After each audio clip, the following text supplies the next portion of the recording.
Hi there, it's Nicole again for Simon Says Stamp, and this is my second layout showcasing using Project Life 3x4 and 4x6 cards cropped into a different shape, in this example circles, instead of using them for pocket scrapbooking. So I grabbed a bunch of the +1 collection 3x4 and 4x6 cards, and I'm running them through my Big Shot die cutting machine using the Lawn Fawn Nesting Circles dies. And I'm just cutting an assortment of circles from a bunch of coordinating papers. I'm using a lot of black and white and aqua for this particular page. And I'm also using some designs from the 12x12 papers in the +1 collection. Anything that coordinated that I thought would go. Some of the 12x12 papers in a lot of the collections available these days have the cut apart designs where there are 3x4 and 4x6 and even other sizes of cards that you can cut apart from your paper, and those work great too. So mix and match everything that you may have that coordinates. And I'm just going to lay out a bunch of these circles on my background paper here.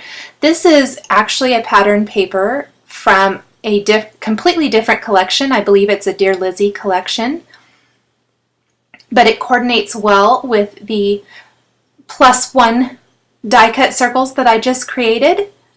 So that's what I'm using for the background of my page. I love mixing and matching.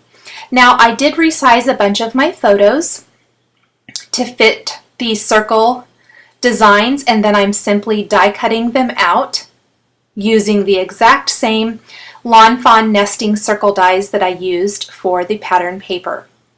So I'm trying to do as many as I can at one time, and I'm using a little post-it tape to hold those dies in place while I run them through my die cut machine, because I don't want those dies to shift and move and perhaps, ruin my page design, or I'd have to go back and reprint those photos and things like that. So I'll just die cut the last couple of photos, and then I'm pretty much ready to put my page together. Now I did run my 12x12 sheet of pattern paper through my printer. I have a wide format printer, and because I kind of already knew where I was going to place the circles on my page, I had a fairly good idea of where I could print. So I simply measured using a ruler, I measured on my page and then just insert those measurements in my word processing program, and then set up my journaling and printed it out on the background.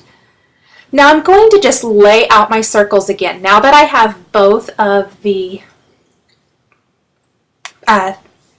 Project Life circles and the photo circles, I want to make sure I like the placement before I commit to securing or adhering any of the elements to my page.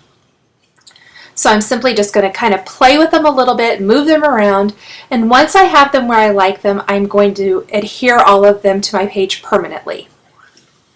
And then I will add the finishing touches and the title. Now I'm using some stamps for the title of my page today.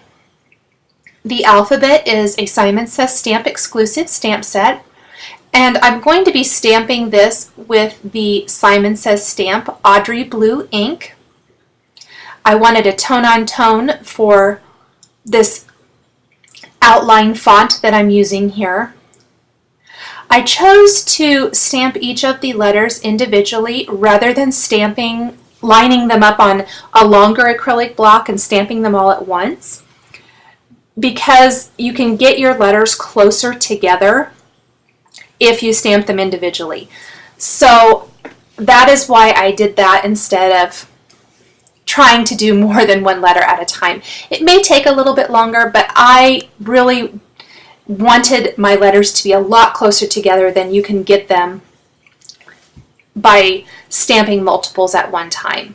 Once I have that down, I'm going to take my next stamp set, which is a Kelly Perky stamp set for Simon Says Stamp. And it has these great written out numbers, which I think is really fun and unique. You don't see that a lot.